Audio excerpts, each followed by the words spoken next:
सियासी बयान दे सकता हूँ, आप भी मेरे साथ बनकर दे सकते हैं। हम कहते हैं मट्टी डालो यार इन चीज़ों पर, ये जितने भी इख्तिलाफात हैं ये भूल जाओ इनको और मतलब है कि मिल जाओ, तो ये मसले का हल नहीं है। तो इनको ये है कि एक सियासी जिद्दोजहद के लिए हम सभी भानुमती का एक कुंबा जोड़ लेते हैं, हर किस्म के अकायद जो हैं वो उनको ले आते हैं। इसी वजह से हमारे अहले इल्म कहते हैं हसन बन्ना, अल्लाह ताला उनकी मग़फ़िरत करे, जन्नतों की दर्जात बुलंद करे। हसन बन्ना साहब ने एक कायदा दिया था, तो हमारे जो उलमा हैं अक़ीदा पढ़ाने वाले, वो कहते हैं अगर आप उसको उसकी तक़यीद नहीं करते, यानी उसको मुक़य्यद नहीं करते,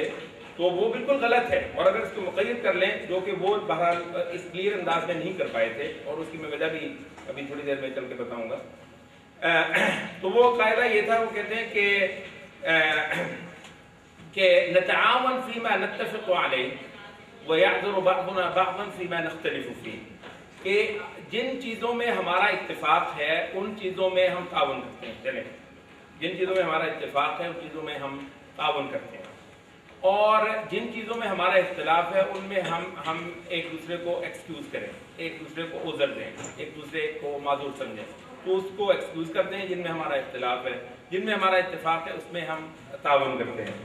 तो मतलब है कि जो उलमा जो अक़ीदा पढ़ाने वाले हैं कहने लगे कि अगर इस कायदे को मुतलक लिया जाए तो मतलब कुछ दुनिया में ऐसा भी है जिससे आपका कुछ ना कुछ इत्तेफाक ना हो। यहूदी भी है, कुछ ना कुछ तो इत्तेफाक, मूसा अलैहिस्सलाम की नबूवत पर आपका इत्तेफाक ही है यहूदियों के साथ, और ईसाइयों के साथ भी बहुत सारी चीज़ों पर इत्तेफाक है, और भी इसके अलावा तो आप तो सभी के साथ मतलब एक कर लेंगे। तो वो ये है कि वो कहते हैं कि इसके साथ जो शर्त लगानी चाहिए वो है उसूल अहले सुन्नत की, वो चीज़ें जिन पर सहाबा ने जिस इख्तिलाफ को बर्दाश्त नहीं किया, अच्छा उस इख्तिलाफ को हम बर्दाश्त करें और उस इख्तिलाफ को भुला कर उसको नज़रअंदाज करके हमारा ख्याल ये है कि हम इन सब लोगों को जोड़ कर तो एक काफिला भी बना देंगे और एक जिद्दोजहद भी कर लेंगे और इस ताबूत को उलट कर रख देंगे। ये नहीं होने वाला, हमारे सलफ ने ये काम नहीं किया है। हम भी बजाय इसके कि तजुर्बा करें 20-30 साल मुंह की खाएं, फिर उसके बाद आधे हमारे ख़त्म हो जाएं, आधे मर जाएं, आधे बिखर जाएं, बेचारे कुछ रह जाएं, उसके बाद वो ढूंढते फिरें यार कुछ तो रास्ता क्या, मतलब हम इसी के मुताबिक नहीं है। वो जैसे अब्दुल्लाह इब्न मसूद का एक कौल है ना कि इत्तबिउ वला तब्तदिउ फ़क़द कुफ़ीतुम, कि देखो जो तुमसे पहले जो मैं तरीका दिया तुम्हारी उम्मत की असल खासियत ही है कि जो तरीका दिया गया है तुमने उसी को फॉलो करना है, नए रास्ते तुमने नहीं निकालने हैं, क्योंकि तुम्हें इसी चीज से किफायत करती है। वो टकरे दूसरे मारते हैं तो हजरत उनको टकरे ही मारनी है, उनके पास है क्या, उन पर उतरा है कुछ आसमान से, उनको तो टकरे ही मारनी है। कभी उनकी टक्कर किसी जगह कामयाब हो जाती है, हम भी हो जाते हैं यार कमाल है, काम करते चले गए, हम भी वही टक्कर मारते हैं, तो कहीं पर कामयाब हो जाते हैं, कहीं पर कामयाब नहीं होते हैं। हमारा मामला, हमारा तो शुरू से लेकर आखिर तक रास्ता जो है वो क्लियर है। तो वो कहने लगे कि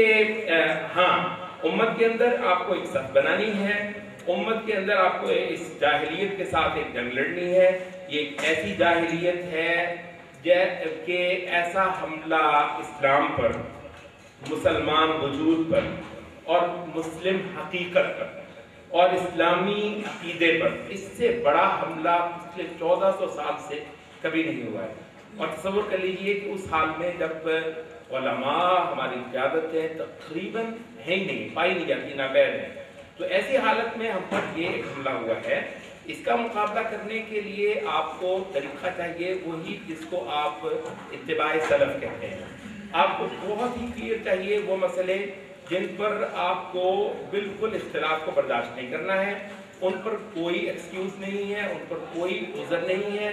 उन पर कोई वो नहीं है। तो अलबत्ता लाजमी बात है कि ये भी नहीं है कि हर बंदा 100% एक तरह का हो जाए, हर बंदा एक ही अंदाज से नमाज पढ़े, एक ही तरीके से वो हर मसले में करे। तशहुद के बाद पूरी उम्मत जब तक एक ही तरीके से उंगली नहीं उठाती तशहुद के दौरान, तो उस वक्त तक वो इकट्ठे नहीं हो सकते। उंगली उठाने के मसले में घुटने पहले जाने चाहिए सजदे करते हुए, सजदा करते वक्त, या हाथ पहले जाने चाहिए। जब तक पूरी उम्मत का इस पर इत्तेफाक नहीं हो जाता तो तब तक जो है वो छोड़ रखा जाए। काफिर जो भी करें हमारे साथ, दुश्मन जो मर्जी बेड़ा गर्द करें, तो हम पहले जो है ये उंगली का मसला, घुटनों का मसला, हाथ किसने उठाए जाए, ये मसले हल करेंगे, तो उसके बाद इंशाल्लाह सब बनेगी हमारी تو ہم کافروں کی خبر لیں گے یا بدماشوں کی، جب تک یہ نہیں ہوتا تو کیا کریں. مطلب یہ بھی طریقہ غلط ہے. وہ بھی ایریاز بہت زیادہ کلیئر ہونے چاہیے جن میں اختلاف کو مکمل طور پر برداشت کیا جائے گا، اختلاف کو قبول کیا جائے گا اور اس کے لیے دروازے کھولے جائیں گے، اور اگر کوئی اس پر سختی کرتا ہے تو اس کو ٹھیک کیا جائے گا، اس کو خاموش کروایا جائے گا اور اس کو بولنے بھی نہیں دیا جائے گا. اور اس حالت میں آپ کو بہت کلیئر ہو گیا ہے کہ کون سا اختلاف ہے جو ناقابل برداشت ہے، جس کو آپ نے بے دخل کرنا ہے. پچھلے 400 500 600 سال کا جو ایک میس پڑا ہوا ہے، جو ایک گند ہے، وہ اس کو کس طریقے سے اس کا صفایا کرنا ہے. اور اس کے بعد آپ نے اس امت کا ایک صاف کھرا عنصر جو اس گند سے بچا ہوا ہے ان کو، اور وہ بھی بڑا ہے، اس کو اگر آپ مجتمع کر لیں تو وہ ایک بہت بڑی صف بنتی ہے. ایک مطلب تو اقاض جو آپ یہاں پر آپ کو میدان کا ایک نقشہ دے رہا ہے، اقاض مطلب میں نے پہلے بھی کہا ہے یہ اہل سنہ کا جو ہے، یہ ابن تیمیہ کا جو ہے مدرسہ ہے، اس کو جو ہے وہ نمائندگی کرتا ہے، اس کو ریپرزینٹ کرنے کی اور اپنے دور، اپنے زمانے اور اپنے ملک میں اس کو سامنے لانے اور پیش کرنے کی ایک کوشش ہے. تو یہ جو کام کرتا ہے وہ یہ ہے کہ ایک بہت بڑا یہ طبقہ بن جاتا ہے جو موحدین کا ہے، جن میں احناف بھی آتے ہیں، یہاں کے شافعی بھی آتے ہیں، اہل الحدیث بھی آتے ہیں، اگر مالکی اور حنبلی ہے وہ بھی آتے ہیں، اور یہ فقہی اختلافات ہیں ان کو قبول کیا جائے گا. عقیدے کے اندر بھی مطلب ہے کہ اگر کوئی چھوٹے موٹے اختلافات ہیں، اور یقیناً ہے، اور امام نے تیمیہ کہتے ہیں کہ کہنا بالکل غلط ہے کہ صرف مسائل کے اندر ہی اصول اور فروع ہے، عقیدے کے اندر فروع نہیں. عقیدے کے اندر بھی فروع ہو سکتے ہیں اور مسائل کے اندر بھی فروع ہو سکتے ہیں. تو فروع پر جو ہے وہ برداشت دینا،